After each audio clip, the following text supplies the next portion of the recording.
بسم اللہ الرحمن الرحیم۔ اور آنا گھر میں مرغیوں کا مشتاق احمد یوسفی کی یہ تحریر ہے۔ عرض کیا کچھ بھی ہو میں گھر میں مرغیاں پالنے کا روادار نہیں۔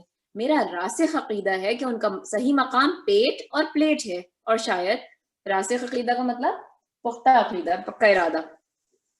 اس راسخ عقیدے میں میری طرف سے پتیلی کا اور اضافہ کر لیجئے۔ انہوں نے بات کاٹی، یعنی پلیٹ اور پیٹ کے علاوہ پتیلی بھی اس کا صحیح مقام ہے۔ پھر عرض کیا اور شاید یہی وجہ ہے کہ ہمارے یہاں کوئی مرغی عمر طبیعی کو نہیں پہنچ پاتی، یعنی اپنی زندگی پوری نہیں کر پاتی، اس سے پہلے ہی وہ پیٹ میں یا پلیٹ میں یا دیگچی میں چلی جاتی ہے۔ آپ نے خود دیکھا ہوگا کہ ہماری ضیافتوں یعنی دعوتوں میں میزبان کے اخلاص اور ایثار کا اندازہ مرغیوں اور مہمانوں کی تعداد اور ان کے تناسب سے لگایا جاتا ہے۔ تناسب کا مطلب ریشیو، یعنی مرغیوں اور مہمانوں کا کیا ریشیو، ہر مہمان کے لیے کتنی، ہاؤ مینی ہینڈز پر مہمان۔ فرمایا یہ صحیح ہے کہ انسان روٹی پر ہی زندہ نہیں رہتا، اسے مرغ مسلم کی بھی خواہش ہوتی ہے۔ اگر آپ کا عقیدہ ہے کہ خدا نے مرغی کو محض انسان کے کھانے کے لیے پیدا کیا تو مجھے اس پر کیا اعتراض ہو سکتا ہے؟ صاحب مرغی تو درکنار، یعنی مرغی تو چھوڑیے، میں تو انڈے کو بھی دنیا کی سب سے بڑی نعمت سمجھتا ہوں۔ تازے خود کھائیے، گندے ہو جائیں تو ہوٹلوں اور سیاسی جلسوں کے لیے دگنے داموں بیچیے۔ یوں تو اس میں میرا مطلب ہے ہر تازہ انڈے میں۔ اب یہاں پر طنز کی چمک ہے کہ وہ کہہ رہے ہیں تازے ہیں انڈے تو خود کھائیں، ورنہ گندے ہو جائیں تو ہوٹلوں میں، جو ہمارے یہاں ایک کانسیپٹ ہے کہ ہوٹلوں میں پرانا کھانا ہے گندا اور وہ ڈبل ریٹ پہ لیتے ہیں بیکاز وہ آگے بک جاتا ہے اور سیاسی جلسوں میں مارنے کے لیے۔ میرا مطلب ہے تازہ انڈے میں ہزاروں خوبیاں ایسی کہ ہر خوبی پہ دم نکلے۔ یہ بھی اگین غالب کا شعر ہے، غالباً ہزاروں خواہشیں ایسی کہ ہر خواہش پہ دم نکلے، تو اس کا انہوں نے پیروڈی بنائی ہے۔ مگر سب سے بڑی خوبی یہ ہے کہ پھوہڑ سے پھوہڑ عورت کسی طرح بھی پکائے یقیناً مزیدار ہی پکے گا۔ آملیٹ، نیم برش، تلا ہوا، خاگینہ، حلوہ۔ یہ کانورزیشن دکھائی ہے مشتاق احمد یوسفی نے اپنے اور اپنے دوست کے درمیان، کہ جس میں انہوں نے طنز و مزاح کے ذریعے مرغیوں کا جو ہماری زندگی میں مقام ہے اس کے اوپر روشنی ڈالی ہے۔ اس کے بعد انہوں نے ایک نہایت پیچیدہ اور گنجلک یعنی کمپلیکیٹڈ الجھی ہوئی تقریر کی، جس کا ماحصل یعنی سمری یعنی اس کا حاصل یہ تھا کہ آملیٹ اور خاگینہ وغیرہ بگاڑنے کے لیے غیر معمولی سلیقہ اور صلاحیت درکار ہے، جو فی زمانہ مفقود ہے۔ یعنی وہ یہ بھی اگین طنز ہے کہ آملیٹ اور خاگینہ بنانا اتنا آسان ہے کہ ہر عورت چاہے وہ بد سلیقہ ہو چاہے سلیقہ مند ہو وہ بنا لیتی ہے، لیکن اس کو بگاڑنے کے لیے، خراب کرنے کے لیے ایک ایسا ایکسٹرا آرڈنری سلیقہ، ایسی ایبلٹیز چاہیے جو ہمارے یہاں موجود نہیں ہے۔ اختلاف کی گنجائش نہ نظر آئی تو میں نے پہلو بچا کر وار کیا۔ یہ سب درست، لیکن اگر مرغیاں کھانے پر اتر آئے تو ایک ہی ماہ میں دڑبے کے تڑبے صاف ہو جائیں گے۔ کہنے لگے یہ نسل مٹائے نہیں مٹتی، جہاں تک اس جنس کا تعلق ہے 2 اور 2 4 نہیں بلکہ 40 ہوتے ہیں، یعنی اتنی تیزی سے ملٹیپلائی ہوتی ہیں، ریپروڈیوس ہوتی ہیں۔ یقین نہ آئے تو خود حساب کر کے دیکھ لیجئے۔ فرض کیجئے کہ آپ 10 مرغیوں سے مرغ بانی یعنی پولٹری فارمنگ، ہین فارمنگ کی ابتدا کرتے ہیں۔ ایک اعلیٰ نسل کی مرغی سال میں اوسطاً یعنی ایوریج 200 سے 250 تک انڈے دیتی ہے، لیکن آپ چونکہ فطرتاً قنوطی واقع ہوئے ہیں، قنوطی مطلب پیسمسٹک یعنی negative, on the negative side, اس لیے یہ مانے لیتے ہیں کہ آپ کی مرغی 150 انڈے دے گی، یعنی ایک سال میں 150 انڈے دے گی۔ میں نے ٹوکا مگر میری قنوطیت کا مرغی کے انڈے دینے کی صلاحیت سے کیا تعلق؟ بولے بھائی آپ تو قدم قدم پر الجھتے ہیں۔ قنوطی سے مراد ایسا شخص ہے جس کا یہ عقیدہ ہو کہ اللہ تعالیٰ نے آنکھیں رونے کے لیے بنائی ہیں۔ خیر اس کو جانے دیجئے، یعنی وہ پیسمسٹک شخص کی اپروچ کی آنکھیں کس کام کے لیے ہو سکتی ہیں۔ مطلب یہ کہ اس حساب سے پہلے سال میں 1500 انڈے ہوں گے، اور دوسرے سال ان انڈوں سے جو مرغیاں نکلیں گی وہ 2,25,000 انڈے دیں گی، جن سے تیسرے سال اسی محتاط اندازے کے مطابق 3,37,50,000 چوزے نکلیں گے۔ بالکل سیدھا سا حساب ہے۔ مگر یہ سب کھائیں گے کیا؟ میں نے بے صبری سے پوچھا۔ ارشاد ہوا مرغ اور ملا کے رزق کی فکر تو اللہ تعالیٰ کو بھی نہیں ہوتی۔ اس کی خوبی یہی ہے کہ اپنا رزق آپ تلاش کرتا ہے۔ آپ پال کر تو دیکھیے، دانا دنکا، کیڑے مکوڑے، کنکر پتھر چک کے اپنا پیٹ بھر لیں گے۔ یعنی دوست کو فکر ہوئی کہ ان کو فیڈ کس طرح سے کیا جائے گا، اتنی تیزی سے اگر یہ ملٹیپلائی ہوں گے، تو انہوں نے کہا کہ ان کی فکر نہیں کرنے کی ضرورت، آپ کو یہاں پر مولویوں کی بھی رزق پر، ان کی خوراک پر بھی طنز آیا ہے۔ پوچھا اگر مرغیاں پالنا اس قدر آسان اور نفع بخش یعنی پروفیٹیبل ہے تو آپ اپنی مرغیاں مجھے کیوں دینا چاہتے ہیں؟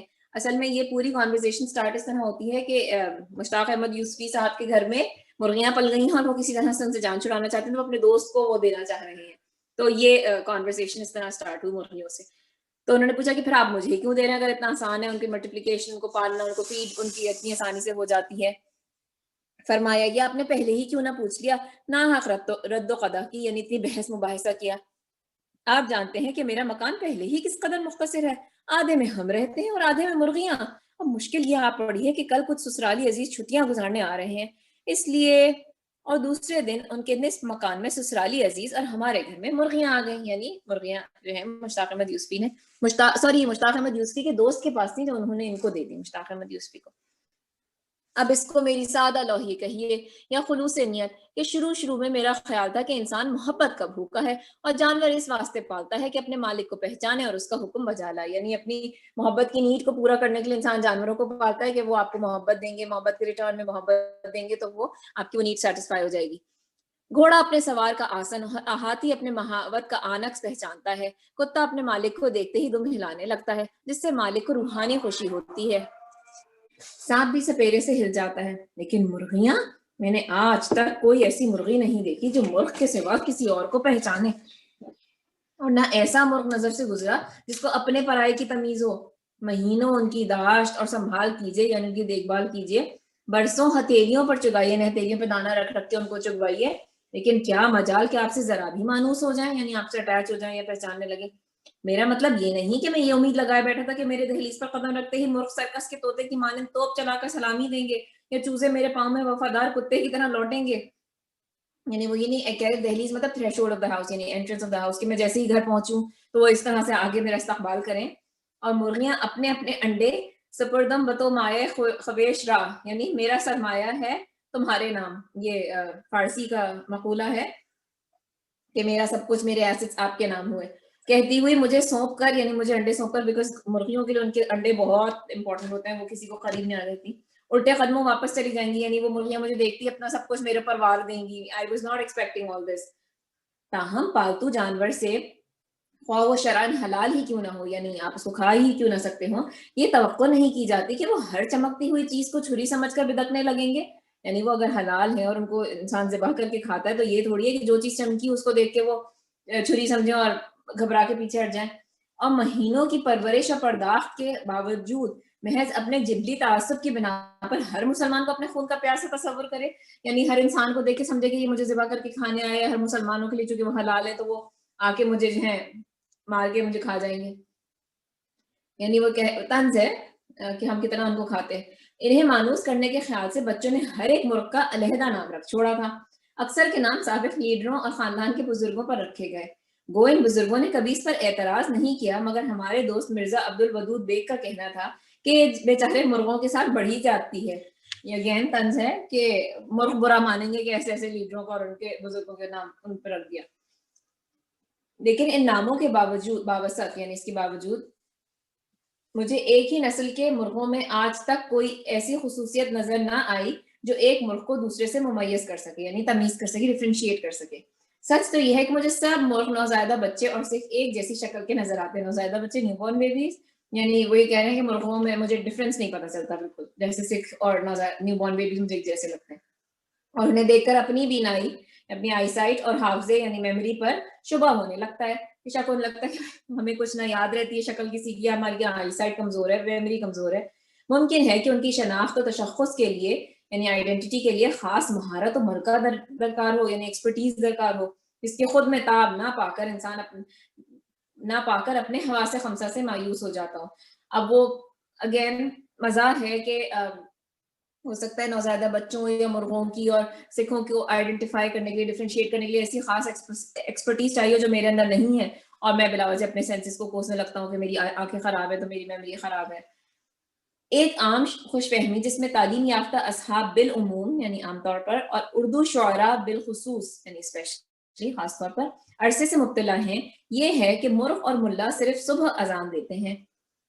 18 مہینے اپنے عادات و خصائل کا بغور مطالعہ کرنے کے بعد اس نتیجے پر پہنچا ہوں کہ یا تو میں جان بوجھ کر عین اس وقت پر سوتا ہوں جو قدرت نے مرغ کے اذان دینے کے لیے مقرر کیا ہے، یا یہ ابتدا کر اس وقت اذان دیتا ہے یعنی جان بوجھ کر جب خدا کے گناہگار بندے خواب غفلت میں پڑے ہوں، یعنی اگین طنز ہے کہ جہاں میں سونے لیٹتا ہوں اتنا اذانے دیتے ہیں اور شور مچاتے ہیں کہ میں سونے نہیں پاتا۔ بہر صورت ہمارے محبوب ترین اوقات اتوار کی صبح اور سیر پہر ہیں۔ آج بھی چھوٹے قصبوں میں کثرت سے ایسے خوش عقیدہ حضرات مل جائیں گے جن کا ایمان ہے کہ مرغ بانگ نہ دے تو پو نہیں پھٹتی، یعنی گاؤں وغیرہ میں لوگ جب تک مرغ کی اذان نہ سن لیں تو کہتے ہیں صبح ہی نہیں ہوئی۔ لہٰذا کفایت شعار لوگ الارم والی ٹائم پیس خریدنے کے بجائے مرغ پال لیتے ہیں تاکہ ہمسایوں کو سحر خیزی کی عادت ہے۔ اگین طنز ہے کہ لوگ جن کے گھروں میں مرغے ہوتے ہیں ان کے پڑوسی بھی نہیں سونے پاتے، جلدی صبح صبح اٹھنا پڑتا ہے۔ بعضوں کے گلے میں قدرت نے وہ سحر حلال عطا کیا ہے کہ نیند کے مارتے تو ایک طرف، یعنی نیند کے شوقین سحر حلال، سحر جادو کو کہتے ہیں، اور حلال انہوں نے چونکہ وہ اذان دیتے ہیں تو اس سینس میں انہوں نے اس کو مذہبی جادو کہہ دیا۔ ان کی بانگ سن کر ایک دفعہ تو مردہ بھی کفن پھاڑ کر اکڑوں بیٹھ جائے، یعنی اتنی لاؤڈ ہوتی ہے۔ آپ نے کبھی غور کیا کہ دوسرے جانوروں کے مقابلے میں مرغ کی آواز اس کی جسامت کے لحاظ سے کم از کم 100 گنا زیادہ ہوتی ہے، یعنی وہ چھوٹا سا ہے لیکن آواز اتنی لاؤڈ ہے۔ میرا خیال ہے کہ اگر گھوڑے کی آواز بھی اسی تناسب سے بنائی گئی ہوتی تو تاریخی جنگوں میں توپ چلانے کی ضرورت پیش نہ آتی، ان کی آواز ہی کافی ہو جاتی۔ اب یہاں یہ سوال کیا جا سکتا ہے کہ آخر مرغ اذان کیوں دیتا ہے؟ ہم پرندوں کی نفسیات کے ماہر نہیں، نفسیات مطلب سائیکالوجی، البتہ معتبر بزرگوں سے سنتے چلے آئے ہیں کہ صبح دم چڑیوں کا چہچہانا اور مرغ کی اذان دراصل عبادت ہے۔ لہٰذا جب مرزا عبدالودود بیگ نے ہم سے پوچھا کہ مرغ اذان کیوں دیتا ہے تو ہم نے سیدھے سباؤ یہی جواب دیا کہ اپنے رب کی حمد و ثنا کرتا ہے۔ کہنے لگے صاحب اگر یہ جانور واقعی عبادت گزار ہے تو مولویوں سے شوق سے کیوں کھاتے ہیں، یعنی اس بیچارے جانور کی زندگی کیوں ختم کرتے ہیں؟ یہ بھی طنز ہے۔ ایک دن موسلادھار بارش ہو رہی تھی، تھکا ماندہ بارش میں شرابور گھر پہنچا تو دیکھا کہ 3 مرغے میرے پلنگ پر باجماعت اذان دے رہے ہیں، یعنی مل کر۔ سفید چادر پر جا بجا پنجوں کے تازہ نشان تھے۔ البتہ میری قبل از وقت واپسی کے سبب جہاں جہاں خالی جگہ رہ گئی وہاں سفید دھبے نہایت بدنما معلوم ہو رہے تھے، یعنی اتنے زیادہ وہ کالی ہو چکی تھی چادر کہ بیچ بیچ میں سفید پورشنز نظر آ رہے تھے۔ میں نے ذرا درستی سے یعنی ڈانٹ کر سوال کیا آخر یہ گلا پھاڑ پھاڑ کے کیوں چیخ رہے ہیں؟ بولی، یعنی ان کی وائف بولی ہوں گی، آپ تو خواہ خواہ الرجک ہو گئے ہیں، یہ بیچارے چونچ بھی کھولیں تو آپ سمجھتے ہیں کہ مجھے چڑھا رہے ہیں، یعنی آپ کو چڑھا رہے ہیں۔ میرے صبر کا پیمانہ لبریز ہو گیا، یعنی بس ختم ہو گیا صبر۔ دل نے کہا بس بہت ہو چکا، آؤ آج 2 ٹوک فیصلہ ہو جائے، اب اس گھر میں یا تو یہ رہیں گے یا میں نے بپھر کر کہا، غصے سے کہا۔ ان کی آنکھ میں سچ مچ آنسو بھر آئے، ہراساں ہو کر کہنے لگی میہ برستے آپ کہاں جائیں گے، یعنی بارش میں آپ کہاں جائیں گے؟ مقصد اگین طنز ہے کہ انہوں نے چوز کیا کہ میں مرغوں کو کہیں نہیں جانے دوں گی۔ اس جنس کے بارے میں ایک مایوس، جنس مطلب سپیشیز، مایوس کن انکشاف یہ بھی ہوا کہ خواہ آپ موتی چگائیں، خواہ سونے کا نوالا کھلائیں، مگر اس کو کیڑے مکوڑے، جھینگر، بھنگے، چونٹے اور کیچوے کھانے سے باز نہیں رکھ سکتے، یعنی آپ اچھی چیز کھلاتے ہیں یہ ایسی بیکار سی چیزیں کھائیں گے۔ اور میں یہ باور کرنے کے لیے تیار نہیں کہ اس کا اثر و نفوذ انڈے میں نہ ہو، یعنی میں یہ ماننے کو تیار ہی نہیں کہ اس کا اثر آپ کے انڈے میں نہیں آتا، اس کے مرغی کے، یعنی اس کی بھی کوالٹی خراب ہو جاتی ہوگی۔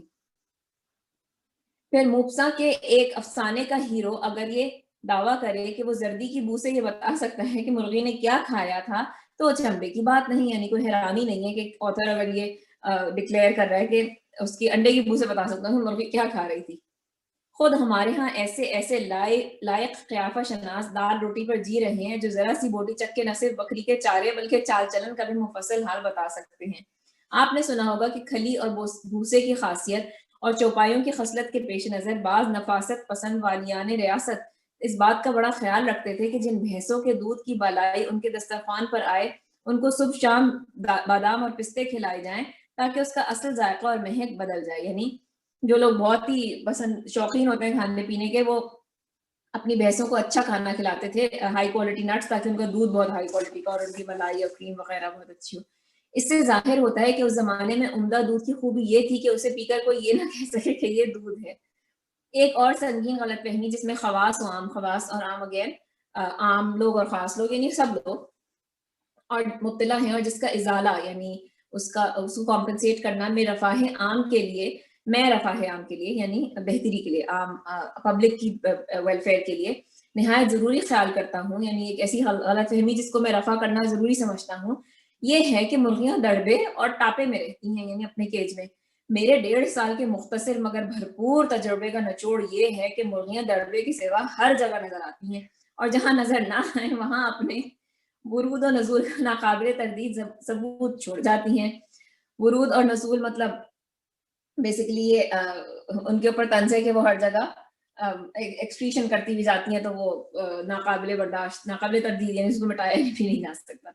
ان آنکھوں نے بارہا غسل خانے سے انڈے اور کتابوں کی الماری سے جیتے جھاگتے چوزے نکلتے دیکھے، یعنی اس کے علاوہ اچھا اپنے انڈے بھی جگہ جگہ چھوڑ دیتی ہیں، چھپا لیتی ہیں. لحاف سے کڑک مرغی اور دڑبے سے شیف کی پیالی برآمد ہونا روزمرہ کا معمول ہو گیا. اور یوں بھی ہوا کہ ٹیلی فون کی گھنٹی بجی اور میں نے لپک کر ریسیور اٹھایا، مگر میرے ہیلو کہنے سے پیش رہی مرغ نے میری ٹانگوں کے درمیان کھڑے ہو کر اذان دی، اور جن صاحب نے ازراہ تلطف مجھے یاد فرمایا تھا انہوں نے سوری رانگ نمبر کہہ کر جھٹ فون بند کر دیا. پھر ایک اتوار کی دوپہر کو شور سے آنکھ کھلی تو دیکھتا ہوں کہ بچے اصیل مرغ کو، یعنی اصیل جو اچھا ان کا سب سے اچھا ہائی کوالٹی مرغ تھا، کو مار مار کر بیزوی پیپر ویٹ پر بٹھا رہے ہیں. بیزوی مطلب اوون، تو پیپر ویٹ پہ یعنی اس کو بے وقوف بنانے کی کوشش کریں کہ انڈا ہے. مانتا ہوں کہ اس دفعہ مرغ بے قصور تھا، لیکن دوسرے دن اتفاقاً دفتر سے ذرا جلدی واپس آ گیا تو دیکھا کہ محلے بھر کے بچے جمع ہیں اور ان کی سروں پر چیل کبے منڈلا رہے ہیں. ذرا نزدیک گیا تو پتا چلا کہ میرے نئے کیرم بورڈ پر لنگڑے مرغ کا جنازہ بڑی دھوم سے نکل رہا ہے. سب بچے اپنے قد کے مطابق چار چار کی ٹولیوں میں بٹ گئے اور باری باری کندھا دے رہے تھے. غور سے دیکھا تو جلوس کے آخر میں کچھ ایسے شرکا بھی نظر آئے جو گھٹنیوں چل رہے تھے اور اس بات پر دھاڑے مار مار کر رو رہے تھے کہ انہیں کندھا دینے کا موقع کیوں نہیں دیا جاتا. یعنی وہ ایک بیچارہ لنگڑا ہو گیا تھا، اس مر گیا، تو وہ اس کو انہوں نے کیرم بورڈ پہ رکھ کے بچوں نے کندھا دیا، جیسے جنازے کو کندھا دیا جاتا ہے. اور اس کے کچھ دن بعد چشمے حیران، یعنی میری آنکھیں حیران ہوئی اس چیز سے، نے دیکھا کہ ہمسائیوں میں شیرینی تقسیم ہو رہی ہے، مٹھائی تقسیم ہو رہی ہے، میٹھا. معلوم ہوا کہ شہرخ چتکبرا مرغ، یعنی یہ وہ جو ملٹی کلرڈ مرغ ہوتا ہے بڑا اعلیٰ نسل کا، اس کا نام انہوں نے شہرخ رکھا ہوا ہے، شاہ رخ نے آج پہلی بار اذان دی ہے. میں نے اس فضول خرچی پر ڈانٹا کہ کیا اس پہ مٹھائی خرچ کرنے کی ضرورت تھی، تو میرا تردد رفع کرنے کی خاطر مجھے مطلع کیا گیا کہ خالی بوتلیں میرے پہلے ناول کا مسودہ اور اسناد کا پلندہ جو بقول ان کی 10 برس سے بیکار پڑا تھا، ردی والے کو اچھے داموں بیچ کر یہ تقریب منائی جا رہی ہے. یعنی اگین یہ بھی طنز ہے کہ رائٹرز کی کیا ویلیو ہے، ان کی سرٹیفکیٹس کی اسناد، یعنی اور ان کا جو ڈرافٹ تھا پہلے ناول کا مسودہ، اور خالی بوتلیں تو خیر گھر میں خالی تھی. قصہ مختصر، چند ہی مہینوں میں اس طائر لاہوتی نے گھر کا وہ نقشہ کر دیا کہ اسے دیکھ کر وہی شعر پڑھنے کو جی چاہتا. طائر لاہوتی جو وہ طائر پرندے کو کہتے ہیں، یہ اقبال کے شعر سے نکالا ہے طائر لاہوتی کا ورڈ، جو قدرے مختلف حالات میں حسنہ بری نے تہتے تائی کو سنایا تھا. یہ گھر جو کہ میرا ہے تیرا نہیں، پر اب گھر یہ تیرا ہے میرا نہیں، یعنی میرا گھر اب مرغوں کا ہو چکا ہے. اب گھر اچھا خاصا پولٹری فارم معلوم ہوتا تھا. فرق صرف اتنا تھا کہ پولٹری فارم میں عام طور سے اتنے آدمیوں کے رہنے کی اجازت نہیں ہوتی، یعنی اپنی فیملی پہ طنز کرنے کہ وہ ایسا لگ رہا ہے ہم پولٹری فارم میں رہ رہے ہیں. جو حضرات عالم دنیاوی، یعنی دنیا کے غموں سے رنجشوں سے عاجز اور پریشان رہتے ہیں، ان کو میرا مخلصانہ مشورہ ہے کہ مرغیاں پال لیں. پھر اس کے بعد پردہ غیب سے کچھ ایسے نئے مسائل اور فتنے خود بخود اٹھ کھڑے ہوں گے کہ انہیں اپنی گزشتہ زندگی جنت کا نمونہ معلوم ہوگی. یعنی لگے گا کہ میری تو ساری مشکلیں بہت ہی آسان تھی، اصل تو یہ ہیں مسائل. یہ سلسلہ چل ہی رہا تھا کہ ادھر ایک تشویشناک یعنی خطرناک صورت یہ رونما ہوئی کہ ایک مرغ کٹ کھنا ہو گیا. کٹ کھنا مطلب لڑاکا، اگریسو. پہلے تو یہ ہوا کرتا تھا کہ جب بچوں کو تماشا دیکھنا منظور ہوتا تو 2 مرغوں کے منہ پر توے کی کلوںچ لگا کر کھانے کی میز پر چھوڑ دیتے اور لڑائی کے بعد میز پوش کے داغ دھبوں کو ربڑ سے مٹانے کی کوشش کرتے. لیکن اب کسی اہتمام کی ضرورت نہ رہی، کیونکہ وہ دن بھر پڑوسیوں کے مرغوں سے فی سبیل اللہ لڑتا، یعنی بغیر کوشش کیے، اور شام کو مجھے لڑاتا جا رہا ہے. سب ان سے شکایت کرتے. یہاں یہ بتانا شاید بے محل نہ ہو کہ مرغ کے مشاغل و فرائض منصبی کے بارے میں میرا اب بھی یہ تصور ہے. مشاغل مطلب ہابیز، اور فرائض منصبی یعنی جو اس کو ڈیوٹیز. مرغا وہ مرغیوں میں جو کھیلے، نہ کہ مرغوں میں جا کے ڈنڈ پی لے. یعنی میرے حساب سے مرغے کو مرغیوں میں کھیلنا چاہیے. معاملہ ہم جنس تک ہی رہتا، یعنی وہ مرغوں کو ہی خالی میلز کو ہی مارتا تو غنیمت تھا، لیکن اب تو یہ ظالم مرغیوں سے زیادہ آنے جانے والوں پر نظر رکھنے لگا. مرزا عبد الودود بیگ سے میں نے ایک دفعہ تذکرہ کیا تو کہنے لگے کیا بات ہے، ہم پر تو ذرا نہیں لپکتا. ان کے جانے کے بعد راقم الحروف یعنی جو یہ حروف رقم کریں، نریٹر یعنی اپنی بات کریں، قد آدم آئینے کے سامنے دیر تک کھڑا رہا، لیکن عکس میں یعنی اپنے امیج میں بظاہر کوئی ایسی بات نظر نہ آئی جسے دیکھتے ہی کسی امن پسند جانور کی آنکھوں میں خون اتر آئے، یعنی وہ دیکھنے لگے بھائی مجھ میں ایسی کیا چیز نظر آتی کہ مرغے مجھ سے لڑنے کے لیے میرے پر لپکتے ہیں۔ بہرحال جب پڑوسیوں کی شکایتیں بڑھیں تو ایک مشہور مرغ باز سے رجوع کیا، مرغ باز جو یعنی مرغ پالتے ہیں اور ان سے کھیلتے ہیں۔ اس نے کہا کہ قدرت نے اس پرند کو ہر لحاظ سے ہری چگ بنایا ہے، یعنی ہر طرح کی چیزیں کھا لیتا ہے، ہر چیز چگ لیتا ہے، اور یہ مرغ غالباً اس لیے کٹکھنا ہو گیا ہے کہ آپ نے اسے بچا کچا گوشت کھلا دیا، یعنی میٹ کھا کے اگریسو ہو گیا۔ میں نے گھر پہنچ کر تشخیص یعنی ڈائگنوسس سے آگاہ کیا تو کہنے لگی توبہ، اب ہم اتنے برے بھی نہیں کہ ہمارا جھوٹا کھا کے اس منحوس کا یہ حال ہو جائے، یعنی کہ ہمارا جھوٹا کھانا کھا کے یا گوشت کھا کے یہ ایسا ہو جائے گا اگریسو۔ افتاد طبع کے اعتبار سے یعنی اپنی نیچر کے اعتبار سے میں گوشہ نشین یعنی انٹروورٹ آئسولیشن میں رہنے والا واقع ہوا ہوں، اور اگر یہ مرغیاں نہ ہوتی تو محلے میں مجھے کوئی نہ جانتا۔ ان دنوں دڑبے والا مکان اس علاقے میں ایک روشن مینار کی حیثیت رکھتا تھا، جس کے حوالے سے ہم اپنی گمنام کوٹھیوں کا پتہ بتاتے تھے، یعنی کسی کو ایڈریس بتا رہا تو وہ کہتے دڑبے والا مکان، یعنی بہت مرغیاں یا مرغے ادھر۔ انہی کے توسط سے ہمسائیوں سے تعارف اور تعلق ہوا، یعنی انہی کی وجہ سے میرا ہمسائیوں سے انٹریکشن ہوا، شکایتیں آتی تھیں تو، اور انہی کی بدولت بہت سی دور رس اور دیر پا رنجشوں کی بنیاد پڑی۔ دیر پا دور رس یعنی دیر تک قائم رہنے والی رنجشیں، مطلب آپس میں جو پرابلمز یا شکایتیں۔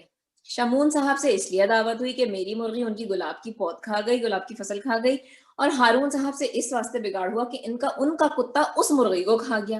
دونوں مجھ ہی سے خفا تھے، حالانکہ منطق اور انصاف کا تقاضا تو یہ تھا کہ دونوں ساتھ اس قضیے کو آپس میں بالا ہی بالا طے کر لیتے، یعنی مجھے بیچ میں لاتے ہی نہ۔ اور جس دن خلیل منزل والے ایک قوی ہیکل لائٹ سسیکس مرغ کہیں سے لے آئے تو ہمارے دڑبوں میں گویا ہلچل سی مچ گئی۔ جب وہ گردن پھلا کر آذان دیتا تو مرغیاں تڑپ کر ہی تو رہ جاتی، خود خلیل صاحب اسے دیکھ کر پھولے نہ سماتے، یعنی بڑے پراؤڈ تھے یہ اپنی اس اعلیٰ نسل کے مرغے پہ۔ حالانکہ میری ناقص رائے میں کسی مرغ کو دیکھ کر اس قدر خوش ہونے کا حق صرف مرغیوں کو ہی پہنچتا ہے، میں تو اسی وجہ سے اپنے سے بہتر نسل کا جانور پالنے کے سخت خلاف ہوں۔ بہرحال یہ اپنے اپنے ذوق اور ذوق کا سوال ہے، ذوق یعنی شوق اور ذوق یعنی برداشت، کہ آپ کیا کچھ برداشت کر سکتے ہیں، جس سے مجھے فی الحال کوئی سروکار نہیں۔ کہہ یہ رہا تھا کہ جس روز سے اس کا ہمارے یہاں آنا جانا ہوا، یعنی اس مرغے کا، مجھے اپنے تعلقات خراب ہوتے نظر آئے۔ آخر ایک دن اس نے ہماری بقولی یعنی ہماری سیاہ مینار کی مرغی کی آنکھ پھوڑ دی۔ اس مرغے نے رات بھر اپنی تقریر کا ریہرسل کہ میں ان سے کس طرح شکایت کروں گا کرنے کے بعد میں دوسرے دن خلیل صاحب کو ڈانٹنے گیا۔ جس وقت میں پہنچا تو وہ اپنی ہتھیلی پر ایک انڈا رکھے حاضرین کو اس طرح اترا کر دکھا رہے تھے جسے وہ ان کی اپنی ذاتی محنت اور صبر کا پھل ہو۔ ملاقات کی رودا درج ذیل ہے۔ میں نے اپنا تعارف کراتے ہوئے کہا میں دڑبے والے مکان میں رہتا ہوں۔ بولے کوئی حرج نہیں۔ میں نے کہا کل آپ کے مرغے نے میری مرغی کی آنکھ پھوڑ دی۔ فرمایا اطلاع کا شکریہ، دائیں آنکھ یا بائیں آنکھ؟ حافظے پر بہت زور دیا مگر کچھ یاد نہ آیا کہ کون سی تھی۔ اس سے کیا فرق پڑتا ہے، میں نے جھنجھلا کر کہا۔ کہنے لگے آپ کے نزدیک دائیں بائیں میں کوئی فرق نہیں ہوتا؟ مگر یہ بات تو غلط ہے۔ میں نے اصل واقعے کی طرف توجہ دلائی۔ جی ہاں، صریحاً غلط بات ہے، اس لیے کہ آپ کی مرغی دوغلی ہے، یعنی منافق ہے، ڈبل سائیڈڈ ہے، اور آپ کا مرغا راج ہنس ہے۔ میں نے بات کاٹی، تڑپ کر بولے آپ مجھے برا بلا کہہ لیجئے، مرغ تک کیوں جاتے ہیں؟ ذرا دم لے کر کہنے لگے لیکن قبلہ اگر وہ راج ہنس نہیں ہے تو آپ کی مرغی یہاں کیوں آئی؟ آخر جانور ہی تو ہے، انسان تو نہیں جو منہ باندھے پڑا رہے۔ ارشاد ہوا آپ اپنی پدمنی کو باندھ کے نہیں رکھ سکتے تو بندہ بھی اس کی چونچ پر غلاف چڑھانے سے رہا۔ انہوں نے کہا کہ آپ اپنی مرغی کو اپنے گھر میں رکھیں، وہ کیوں آئی یہاں پر میرے اتنے اعلیٰ نسل کے مرغے کے پیچھے؟ غرض کی ظلم و زیادتی کے خلاف جب بھی آواز اٹھائی اسی طرح اپنی رہی صحیح اوقات خراب کروائی، یعنی اپنی بے عزتی کروائی۔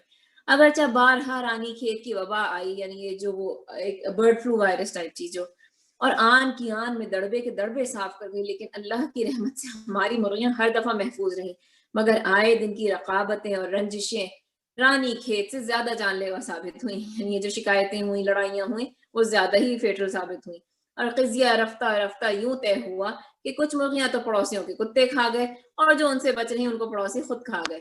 اللہ بس باقی ہے بس۔